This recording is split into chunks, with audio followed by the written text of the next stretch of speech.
Sa Good Vibes, ang inspirasyon sa isa ka Indigenous people scholar nga taga Don Salvador Benedicto nga karon naging pinakauna nga IP sa Negros Occidental nga nakapasar sa Japanese Language Proficiency Test Level 3 sa Pungso, Japan, sa sining report.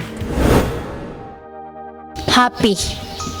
Thankful gid ko kayo nga naka-avail ko sini nga scholarship. I-try ko gid ang akon nga best nga maka-produce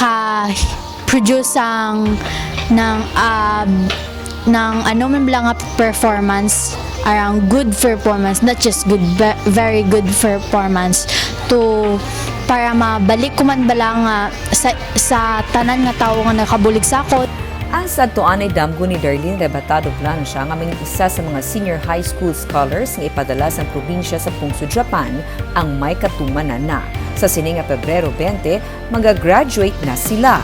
Si Darlene isa sa napulo nga nangin una nga batch nga kinpadala sa Negros Occidental sa Miyakonojo Higashi High School sa Pungso, Japan sadtong 2018. Suno kay Karen Dinsay, ang pamuno sa Negros Occidental Scholarship Program Division sa napulo, 7 sila, upod na kay Darlene ang nakapasar sa Japanese Language Proficiency Test Level 3 nga isa sa mga requirement. Sa bahin ni Darlene, siya ang naging pinakauna nga IP sa maragta sa probinsya nga makapasar sa amo nga sahig sang test. Iban gani pila nakatuig sa Japan, no? Nag-stay na 5 years, no? 6 years. Nga gusto man tani nagabalik-balik sa Japan, gusto man makapasar, but hindi na nila mapasar because it's really very, very difficult.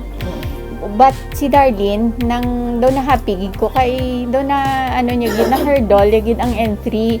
So ang next na nila nga i-hurdle is N2. N2 ang N2 would mean nga you will be granted a working visa na gid. Sa bahay ni Darlene, siya magapadayon sa iyang vocational course sa Horshin School of Healthcare sa masunod naman nga duha ka tuig.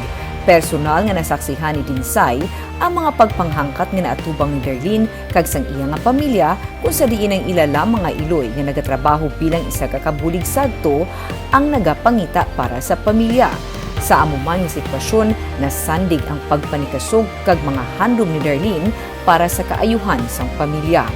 Ang scholarship program naman sa probinsya sunod sa gobernador, isa lamang sa pamaagi nga mahatagan sang patas nga higayon ang mga wala igkasarang pero deserving nga mga estudyante sang probinsya.